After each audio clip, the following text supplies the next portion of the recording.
de novo, nós gostaríamos de reafirmar 3 eixos fundamentais deste trabalho. O primeiro é espiritual.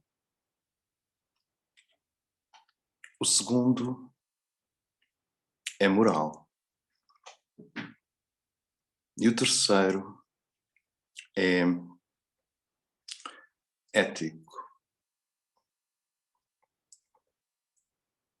A afirmação espiritual é esta.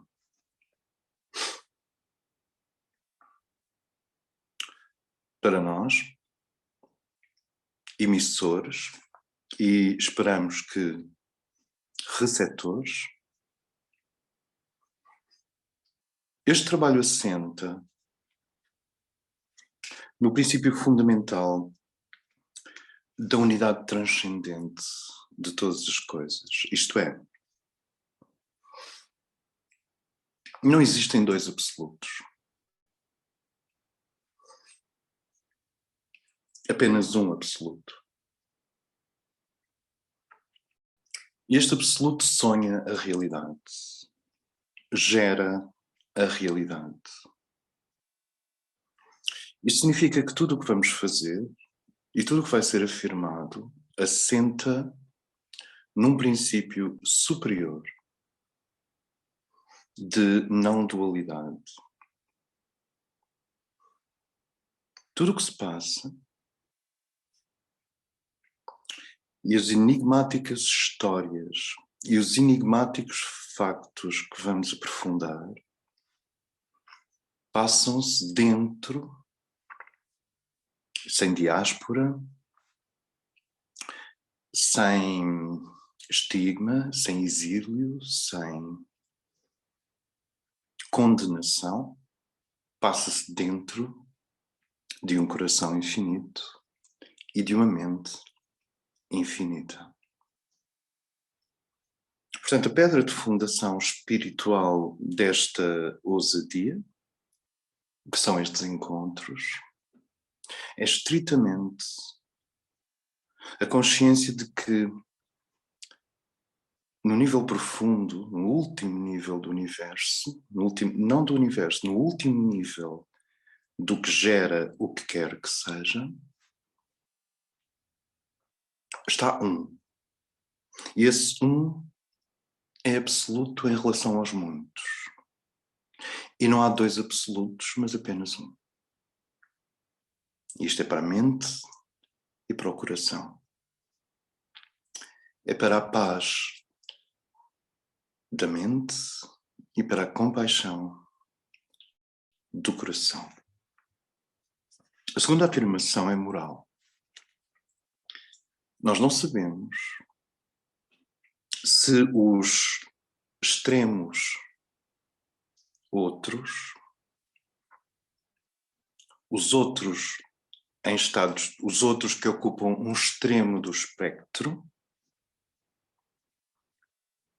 se evoluíram ao longo, e quando eu digo evoluíram estou a implicar que não foram gerados ou criados instantaneamente, se evoluíram ou não ao longo das pautas do bem e do mal, tal como definidas na grande tradição da Terra.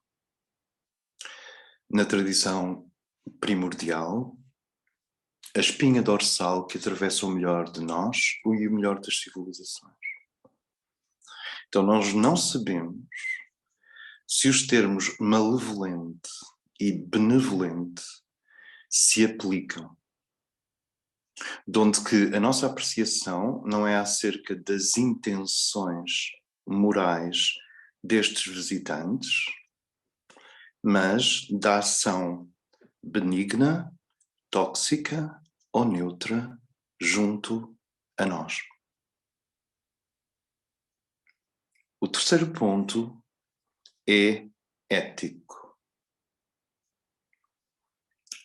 A nossa avaliação deste deste outro firmamento que envolve a Terra e que se exprime através de pontos vibracionais que nós chamamos naves, eticamente,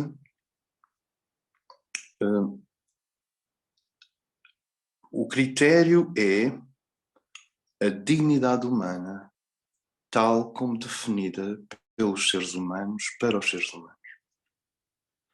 Portanto, o ponto espiritual é todo o trabalho é feito sem perder a consciência de uma unidade cósmica e de uma unidade transcendente. Portanto, o amor é o denominador comum de todas as palavras que se vão seguir e, eventualmente, dos nossos diálogos à medida que os encontros se vão aprofundando e nós abrimos o microfone para ouvirmos, para termos um diálogo. Esse é o ponto espiritual. O ponto moral é que as nossas definições de bem e de mal, que são absolutamente essenciais para que o caos não penetre a cidadela dos homens, para que o caos não corroa o perímetro do que nós chamamos a casa dos homens. Os nossos princípios morais, nós não sabemos se são aplicáveis a estes seres. Nós não aplicamos princípios morais às girafas, não aplicamos princípios morais aos pinheiros.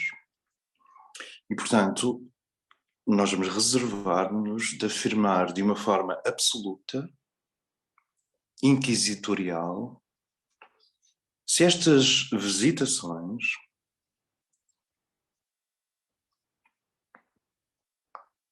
são moralmente benignas ou moralmente malignas, isto é, se tem uma intenção consciente benigna, ainda que para nós possa não ser, ou se tem uma intenção consciente maligna.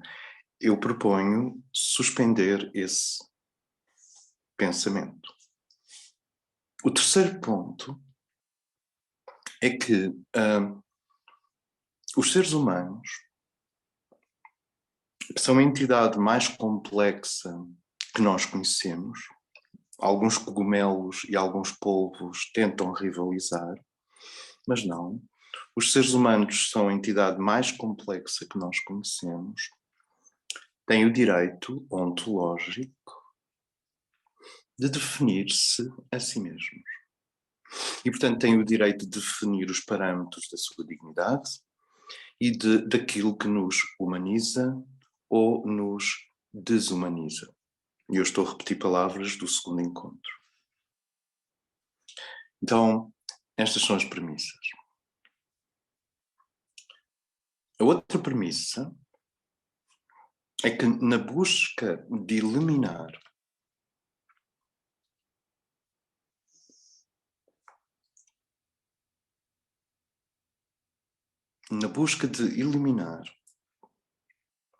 folclore, projeções, esperanças religiosas, esperanças cosmológicas. Na busca de eliminar isto, nós estamos a confiar apenas em 3 fontes. O testemunho de pilotos, cientistas, investigadores e funcionários dos serviços secretos. E seria muito importante tirar a palavra americano desta questão. É um fenómeno global, é um fenómeno intergeracional, é um fenómeno clandestino. Estes 3 pilares são fundamentais. É um fenómeno global, ou seja, os serviços secretos do Irão estão ocupados com este assunto, os serviços secretos da Bulgária estão ocupados com este assunto e os serviços secretos do Chile estão ocupados com este assunto. Acontece que, por uma questão de paternalismo civilizacional, nós emprestamos muito mais gravitas às coisas que acontecem no Senado americano do que às coisas que acontecem em outros governos. As âncoras são o que dizem os pilotos, cientistas e investigadores. Segunda âncora, o testemunho de abduzidos, seres contato ou seres sob impressão destas entidades. Terceira âncora, a tradição primordial. Ou seja, a fibra óptica viva que liga a consciência desde o âmago da matéria até à foz em que o universo se torna igual a Brahma e, portanto, esta tradição primordial que atravessa as culturas e as civilizações é a fonte do ouro humano. É a fonte do sentido, é a fonte do significado, é a fonte da melhor localização que temos para nós próprios perante a imensidão. É a voz do amigo, a voz do amante espiritual, a voz do mestre, a voz da hierarquia, a voz dos altos conselhos, a voz dos mentores, a voz dos guias da humanidade. Portanto, nós vamos tentar encontrar o ponto de cruzamento destes três vetores: pilotos e cientistas, testemunhos e a tradição primordial. Esta é a nossa técnica, pelo menos a minha técnica, de estabilizar o assunto e não o deixar rodar em múltiplas direções e fragmentar-se nos rochedos de pouca informação, má informação, falsa informação, superinterpretação ou subinterpretação. Claro que nem tudo é abdução, nem tudo é interferência, e aqui eu gostaria de colocar o pensamento que está por detrás da medicina. Nós temos esta noção em espiritualidade de que luz é olhar para a luz. Mas quando os psicólogos que observam os estados das pessoas sistematicamente veem que as pessoas que olham muito para a luz nem por isso resolvem a sua psique profunda. Então nós temos estas afirmações que são comuns à psicologia, por exemplo, e não só, de Carl Gustav Jung, em que luz implica virar a lanterna para dentro, para o escuro, de forma a ver claro o que está no escuro. E a afirmação que nós vemos nos cirurgiões em geral, que dizem, a minha profissão, por exemplo, cirurgiões de problemas cardíacos ou de cancros, que dizem, a minha profissão não é muito agradável, porque eu passo a vida a olhar para fotografias de alta definição e raios-x de coisas que ninguém quer ver, que são os processos cancerígenos, por exemplo. No entanto, se eu não o fizer, desaparece toda uma classe profissional, que é que cura, ou extrai, ou ajuda a resolver as doenças. Então, em termos metodológicos, nós pertencemos aqui, neste ambiente, ao grupo de pessoas que olham para o que não é compreensível, ou para o que não é bonito, ou para o que não é estético, sem a sensação de que estão a ser contaminados por isso. Isto é muito importante esclarecer. Olhar para o problema com luz no coração não significa ser contaminado pelo problema. Significa que o problema continua no sítio dele, eu continuo no meu local, as auras permanecem intactas, não existe promiscuidade entre o problema e o observador, mas existe uma competência gradual que permite eventualmente encontrar soluções. E isto nós sabemos de todas as medicinas, desde as xamânicas às alopáticas. Naves, navegação, combina dois conceitos: vaso e um médium. Nós navegamos no mar. Navegamos nas ideias. Navegamos na atmosfera da Terra. Os aviões são naves que utilizam um médium, que é o ar. Os barcos são naves que utilizam um médium, que é a água.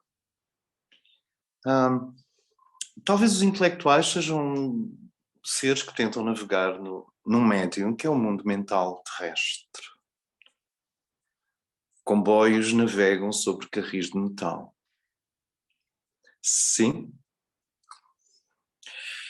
E então, nós desde os anos 30 e consolidando no final dos anos 40 e com as primeiras, digamos, quando a coisa explode na consciência coletiva com as afirmações de Kenneth Arnold em 1949, quando ele viu as primeiras frotas junto ao monte, se não estou em erro, ao Monte Rainier, nos Estados Unidos. Foi forjada numa entrevista à pressa a expressão, quer dizer, espontaneamente, a expressão disco voador. É bastante nossa. E gradualmente as pessoas passaram para naves. O que nós sabemos é que estes veículos geram o seu próprio campo gravitacional. Não estão em fricção com a atmosfera da Terra. Geram o seu próprio campo gravitacional. São gravitacionalmente autónomos da massa terrestre. Portanto, não estão submetidos às leis espaço-tempo, matéria e energia que formam o contínuo dentro do qual nós respiramos e comemos e namoramos e vamos à escola e fazemos teatro. Não estão no mesmo contínuo. Entram e saem desse contínuo livremente. Ao gerarem o seu próprio campo gravitacional, e teríamos que pôr a questão como o fazem, ao gerarem o seu próprio campo gravitacional, são totalmente autónomos da atmosfera e da gravitação do planeta Terra. São pequenos planetas em si mesmos. Sentiu o que eu quero dizer? Geram o seu próprio aglomerado, geram a sua própria concatenação de leis exatas que permitem estar aqui e não estar aqui ao mesmo tempo. E é por isso que nós utilizamos o termo liminal. Estes objetos estão quase sempre numa zona liminal. Estão tanto do lado de cá como do lado de lá, porque criam o seu próprio campo gravitacional.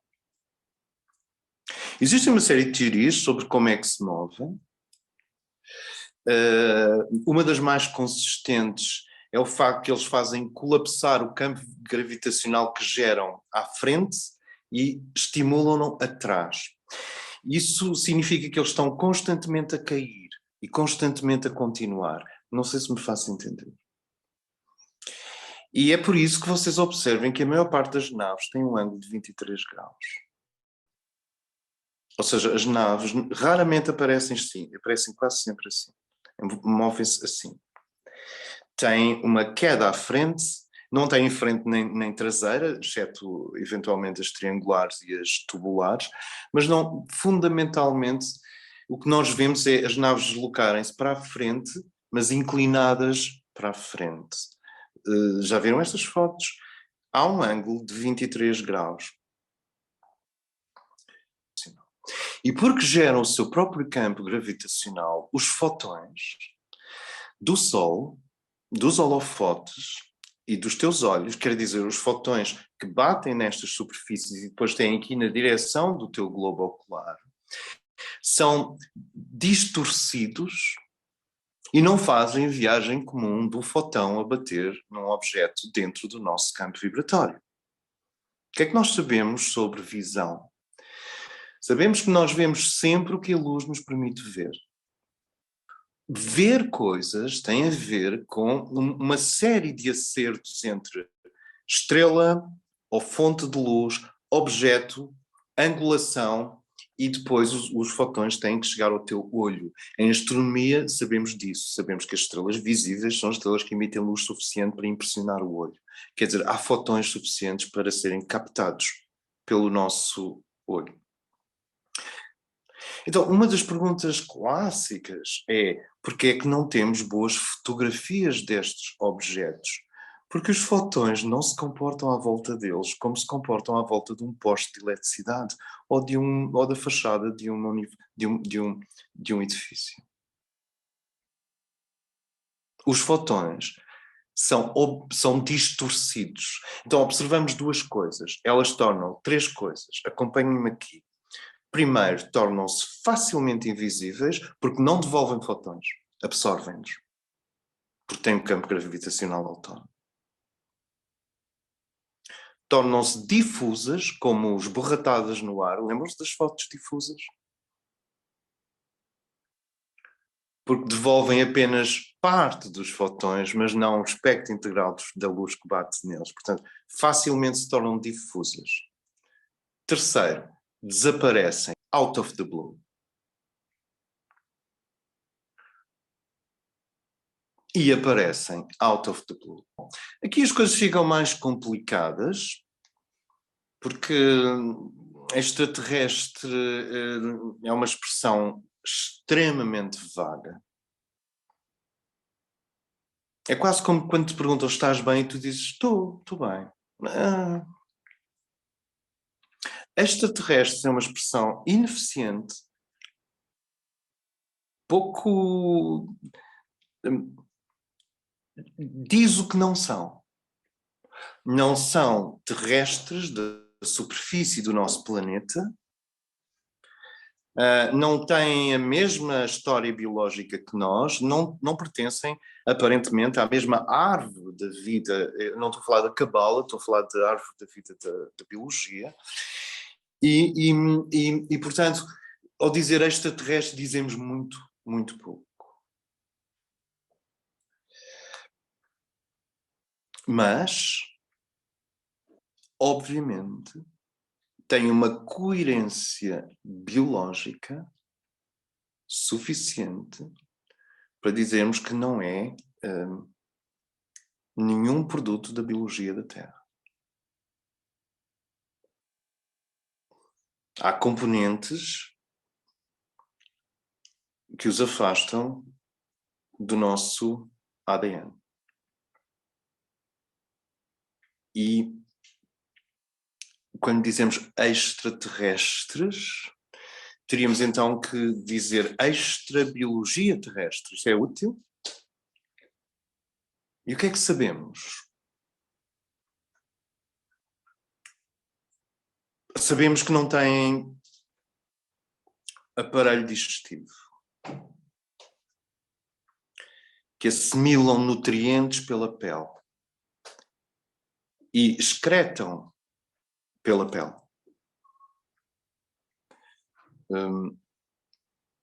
Sabemos que não falam. São telepatas. Sabemos que praticamente não dormem. Sabemos, como eu disse no primeiro encontro, que têm uma fisiologia fetal. Como se disse, nós vamos hoje aprofundar 4 ou 5, 6, 7 diferentes modelos, e notem o cuidado que eu estou a tentar ter quando digo modelos. Portanto, eu não me vou escusar à ideia, eu não me vou afastar da ideia de que provavelmente há uma 8ª coisa ou uma 9ª coisa que os reúne a todos. Mas 4 ou 5 modelos, mas pelo menos aquele, e já lá vamos, mas aquele modelo que parece estar na base de uma pirâmide hierárquica, não comem, não respiram, não têm órgãos genitais, não têm diferenciação masculino-feminino, não têm identidade. A palavra extraterrestres deveria começar a ser complementada, eu diria, por extrabiologia terrestre, fora da biologia terrestre. Ainda não, fora da biologia terrestre. Sentem? Portanto, o termo extraterrestres também precisa de ser revisto. Não sabemos se são naves, não sabemos se são apenas extraterrestres, no sentido de que são biologias comparáveis à nossa, mas de outro mundo. E agora eu gostaria de rever o termo contacto. Como já dissemos várias vezes, contacto é um termo popular. É um termo de cinema. É Hollywood. Não há a mínima indicação de que eles queiram fazer contacto. Não há a mínima indicação de que eles apresentem a mínima curiosidade em relação à arte humana, em relação à literatura humana, em relação às instituições humanas, em relação às nossas descobertas em política, como a invenção da democracia, em que temos três polos que se regulam uns aos outros. Não temos a mínima noção se esta coisa dos anos 50 do contacto, e que depois prolongou para os anos 60, 70, 80, é real. O que nós vemos é eles evitarem ao máximo fazer contacto consciente em beta. Fazem coisas em alfa, fazem coisas em delta, mas não os vemos assumir contacto em beta. E claro que nós podemos dizer, bem, deve haver uma Prime Directive, como no Star Wars, deve haver uma diretiva cósmica universal, estão-me a acompanhar aqui, deve haver uma diretiva cósmica universal que os impede de aparecerem em beta, porque seria disruptivo para uma civilização, seria uma violação das espirais de progressão delicada e sensível nas relações entre a inteligência, a espiritualidade, a matéria e o espírito que formam as civilizações. E, portanto, deve haver uma Prime Directive que os impede. Concordam comigo? Lembram-se desta história da Prime Directive? Uma lei que diz que nenhuma espécie pode interromper a evolução cósmica da outra espécie. Soa bem, não soa? Exceto que estas espécies dizem claramente que foram eles que nos criaram. Então, como é que a Prime Directive funciona? Sentem a contradição entre a afirmação nós vos criamos, que é uma afirmação que aparece em muitos contactos, em muitas abduções, em muitas impressões telepáticas. Eu não estou a falar em channeling exatamente, mas em muitas impressões telepáticas. Nós vos criamos. Então, se eles nos criaram, criaram a Prime Directive. E se criaram a Prime Directive, podem anulá-la quando quiserem. Quer dizer, essa história está mal contada. Contacto, eles não têm a mínima necessidade de negociar com nenhum governo. Negociar significa que eles estão numa posição de fragilidade e os governos terrestres estão numa posição de fragilidade. Não é o caso. Sabemos que tem uma neurologia suficientemente forte para começarem a dominar a tua vontade a 30 metros de distância. Isso sabemos. Esta ideia de contacto é uma ideia que vem do humanismo, que vem da curiosidade humana, que vem do facto de sermos animais relacionais e sociais, somos animais políticos, e vem de Hollywood. Eles ditam as regras do tal contacto, e é por isso que eu não estou a usar a palavra contacto. Não há um equilíbrio relacional, como se disse no último encontro, há algo de absoluto nesta relação. Os mântis são referidos como insectoides, mas tanto mântis como insectoides são claramente termos da biologia terrestre e, portanto, não sabemos o que são. Tem um aspecto de louva-a-Deus. Tem cerca de 1,80 m a 2,5 m de altura. E tem uma capacidade extremamente alta, a mais alta de controle neural sobre os humanos.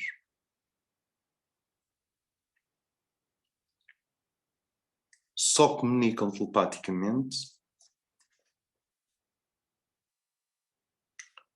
Tem uma cabeça vagamente triangular, não têm cabelo. Têm olhos negros bastante grandes, em forma de amêndoas, totalmente negros. Estão apontados diagonalmente para baixo na direção do queixo, os olhos. É raramente reportado que tenham nariz, ouvidos ou boca. não têm osso malar. Não há nenhuma percepção de género, masculino ou feminino. Não têm musculatura humanoide. Papéis. Supervisionam as operações.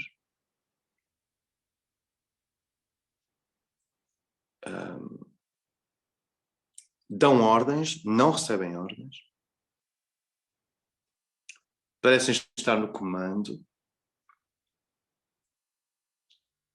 Às vezes, muito raramente, conduzem exames preliminares nos abduzidos. Sabemos que aparecem muito raramente, enquanto que os reptilianos aparecem por vezes. Os nórdicos aparecem frequentemente e os greys aparecem quase sempre, ou muito frequentemente. Em que circunstâncias? Porque há aqui pessoas que dizem assim, eu não tenho nada a ver com isto, eu só recebo ondas benignas vindas dos mundos celestiais. Exato. Não são extraterrestres. Nós estamos a falar de extraterrestres. Estamos a falar destes grupos. E é importante porque a história vem aí. Não é porque se queira dispersar-nos com assuntos secundários. É porque este assunto está-se a tornar primário.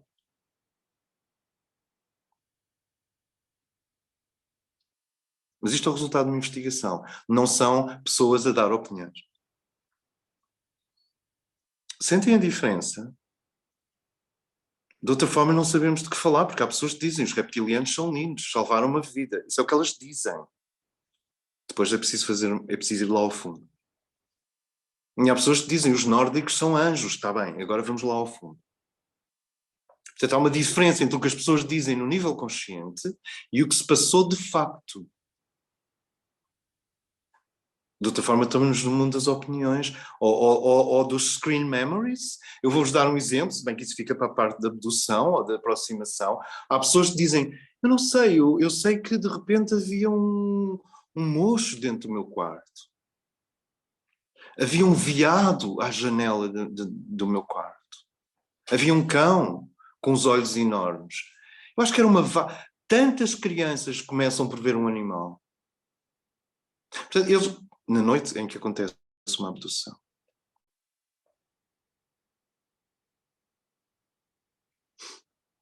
portanto, o que as pessoas veem, dizem que veem, as memórias conscientes que têm, em grande pode haver 3 ou 4 pontos que são reais, mas o resto é a psique adaptar-se ao que aconteceu. Não se esqueçam que estes episódios são traumáticos. Deixem-me só dizer-vos uma coisa. A abdução é a coisa mais importante na vida daquela pessoa. E ela não se lembra. Imaginam a tensão que isto cria dentro de um ser humano. As abduções são físicas, porque o que eles precisam de nós é físico. Há famílias inteiras que são abduzidas, é muito mais raro, mas existem abduções em grupo.